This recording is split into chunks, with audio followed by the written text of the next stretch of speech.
Napahanga talaga ako sa mga sementeryo dito sa may San Pedro. Napakalawak ng lugar.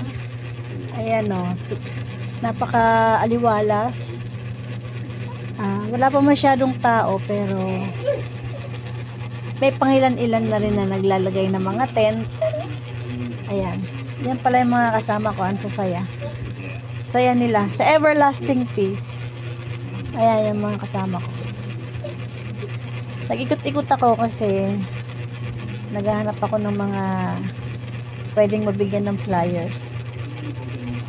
Tataka naman ako kasi sino naman bibigyan ko ng flyers? Puro patay nandito.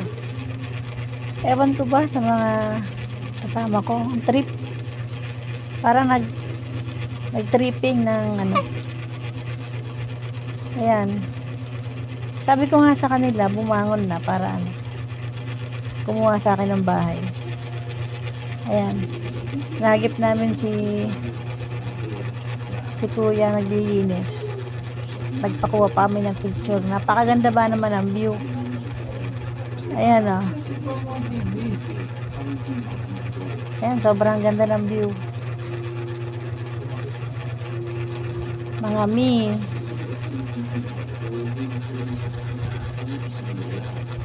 Ayan. Kahit patay na sila, napakaganda ng view ng ano nila. Diba? Sana all. Yung mga buhay nagsisiksikan. Dito, yung mga patay, maliwalas.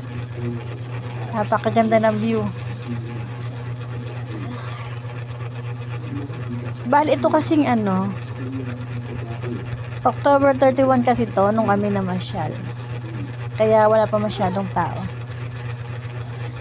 Ayan.